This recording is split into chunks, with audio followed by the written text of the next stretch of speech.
As you spend more time with your favorite racing game, it's common to wonder whether a wheel or controller gives the best experience. Today, we investigate. Hey everyone, hope you're all doing well today. My name is PJ and today we're looking at the differences between wheels and controllers in your favorite F1 game. I'll be going over the benefits of each control method, the challenges you'll face, and some general advice on how to get the most out of them. If you want to keep getting better at racing games, you can subscribe for more guides, but for now, let's get started. For the vast majority of people, their first experiences in gaming come with a controller in their hands, and naturally, that's a good starting point when you're racing as well. A controller is a cheap and easy way to get into racing, but that doesn't mean it needs to be discarded once you can afford a wheel. For a start, modern game controllers are fairly sophisticated pieces of kit, with sensitive sticks for steering, high quality triggers for throttle and braking, and in-depth rumble motion to help you feel what the car is doing. With a good mindset, a bit of practice, and the right settings at your disposal, it's possible to be rather quick on a pad, even in multiplayer. In fact, up until 2020 I was primarily a pad player and rarely felt at a disadvantage out on track. If you need settings, I have a full guide on how to set up your controller, so check it out after you're done with this video. Another benefit of using a controller is that you have several buttons available for the myriad of tasks you need to accomplish while driving a Formula 1 car, and they're all easy to reach quickly. One thing I would recommend trying out is remapping your right stick so that up and down control differential and left and right control a fuel mix. That way you can quickly flick between these essential settings without opening menus on the road. The main differentiator between using a pad and a wheel is in how you steer the car. On a wheel you have a wide range of motion compared to the sharp throw of an analog stick.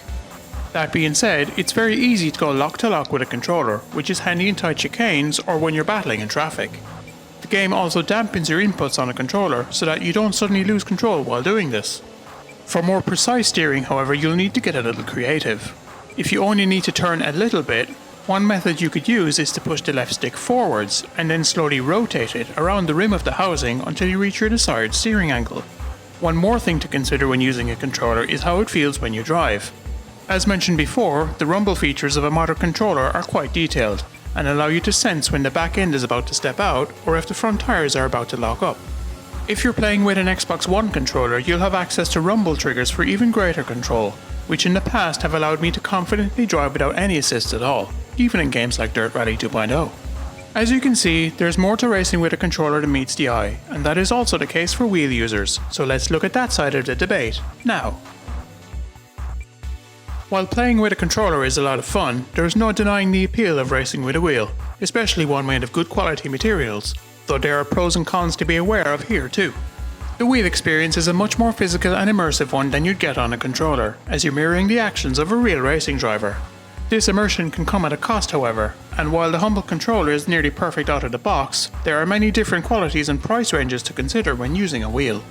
You'll also experience different levels of compatibility and support by game developers, manufacturers and platform holders, making a wheel a risky investment. Once you have a wheel, the next challenge comes in configuration, dialing in your sensitivities and force feedback so that everything feels just right when you drive. If you need help on that, I have a guide, check it out later. While the barrier to entry is higher with a wheel, the benefits are worth it for many players. First off, you have a greater degree of control over your steering, allowing you to make minor adjustments on the fly. This, combined with well-defined force feedback, allow you to steer the car better than you can on a controller, eliminating understeer and reducing tyre wear. Depending on your driving style, this could potentially make you go faster. One challenge you'll initially come up against when using a wheel, however, is in translating the feedback from the car into what you feel with your arms and legs. Unlike on a controller where it's easy to feel the back end of the car thanks to the rumble motors in the pad, it can be a little tricky to find the limit of braking and acceleration sometimes. As you spend more time with a wheel, however, you'll begin to get a sense for this limit, either through very subtle feedbacks in the wheel itself, or various audio-visual cues that trigger your subconscious. With everything we've just learned about wheel and controller play, we can make a more informed decision on which method is best. Before that though, drop a like if you've learned something today, and let me know in the comments whether you're on a pad, wheel, or making the switch.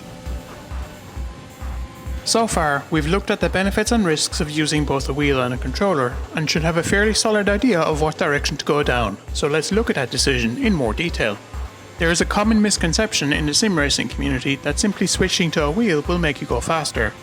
While there are many benefits to using a wheel, it's not that simple, and you'll be surprised at how quickly some players drive on a pad, or even a keyboard if you're on PC.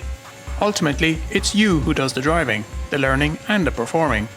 Not even the best racing rig will improve the performance of a driver who doesn't know the fundamentals of braking, throttle control and line approach. And regardless of which control method you use, I have a guide on how to get faster. Check it out later. As somebody that's been playing racing games for over 20 years, my advice would be to start with a controller and get comfortable with it. Then, find a way to try out a wheel before you consider picking one up.